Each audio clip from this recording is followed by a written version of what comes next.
Hello. So in this video, we're going to talk about Jane Addams' book, Democracy and Social Ethics. The essays in this book were originally presented as a series of talks, which were then edited together into the book. It's an interesting book because a lot of what Addams talks about is kind of dated. In the sense that this is stuff that's relevant to the late 1800s, early 1900s, but it's also strikingly contemporary. And what I mean by that is a lot of the problems that Addams identifies, things like poverty, wealth inequality, looking down on the poor, a lack of women's rights, etc., etc. These are all things that have re-emerged as major social problems, particularly in the last 30 or 40 years. Like, we are now in the US and in many, many other countries, like the UK, for instance, in terms of wealth and income inequality, we're now much, much closer to where society was during the Gilded Age, when Addams was a campaigner for social justice and economic justice, than we were in, say, 1970. Like, we have regressed in many ways in terms of economic and social equality. And so that's a major issue. There are some ways in which we have progressed, but in a lot of ways, particularly economic, we have regressed closer to the kind of society that Addams takes such issue with. Now, a lot of the specific details are no longer relevant to the contemporary world, but issues like high rates of poverty, that's still a major, major problem. And again, neoliberalism has pushed us back toward the situation of around 1900 rather than the situation of social democracy in, say, the 1960s, 70s, 50s, etc., etc. But I think actually Addams's central contention is super, super interesting. And basically, I think if you want the real sort of core of what Addams's argument is about democracy and social ethics, you really kind of only need to read the introduction, because everything else is development, elaboration, and evidence for the central argument that she's making. And essentially, what Addams claims in this book is that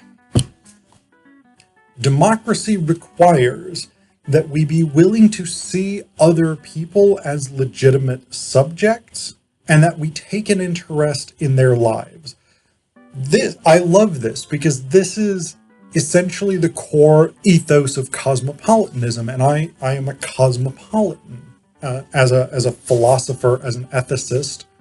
Not that I'm a philosopher or ethicist as such, but my philosophy, my ethics is rooted in cosmopolitanism and this belief that others are valuable in and of themselves, and we as human beings and members of a society have a responsibility to take an interest in other people's lives.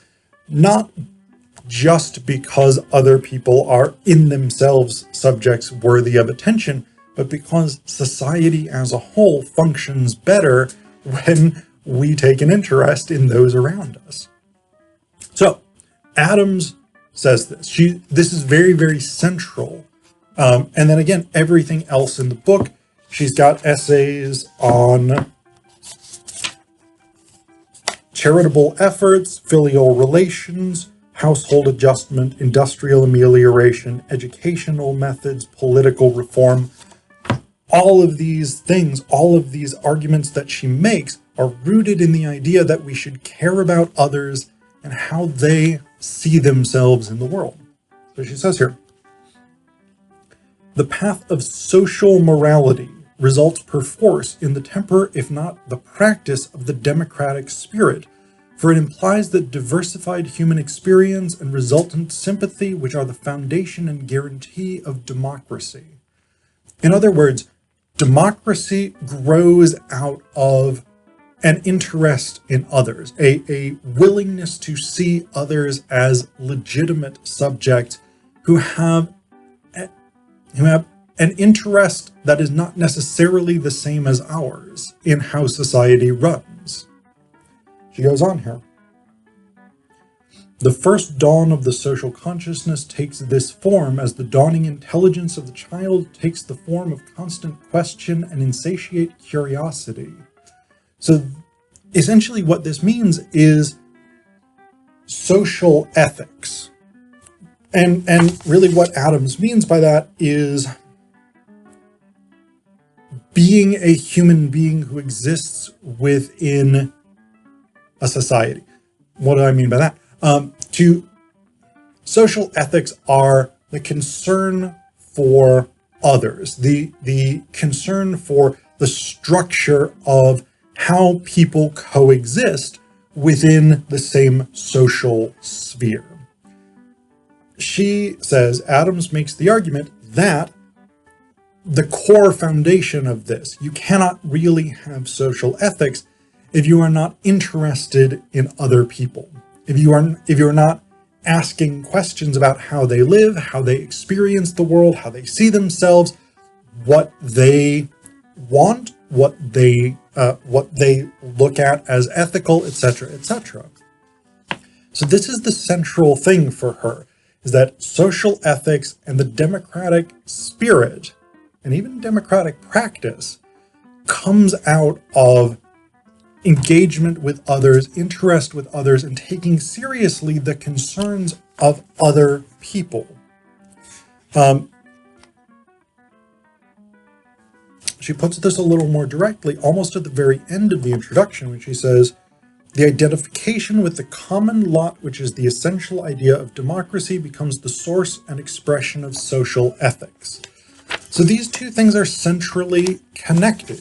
You can't have social ethics, Addams argues, and you can't have democracy without having both of them. You can't have democracy, that is a system in which people have some degree of control over the way that their lives are run within a society, without an ethical system that sees people as part of a coherent group and as having legitimate interests in how that group runs. And in order to understand those legitimate interests, you need to take an interest in those people. You need to ask questions. You need to try and understand who they are and how they approach the world, etc., etc. And Addams believes that taking this kind of interest in other people expands who we are as individuals. We become better human beings when we take an interest in others, and therefore we are better members of society. We're better participants within a democratic world. So she says here,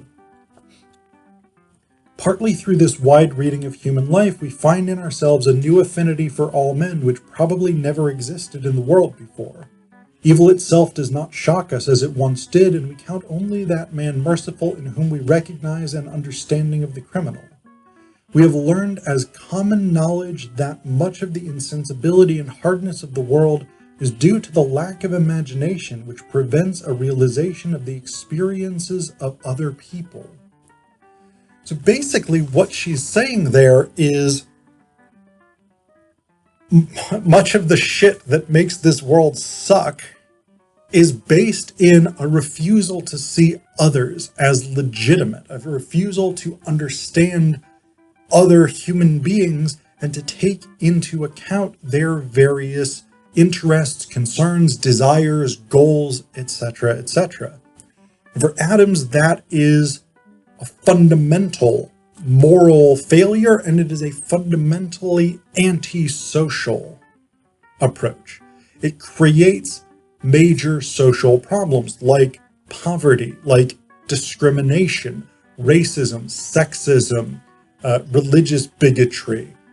She probably would not go as far as saying homophobia or transphobia because it's the early 1900s, but the same principle still applies there.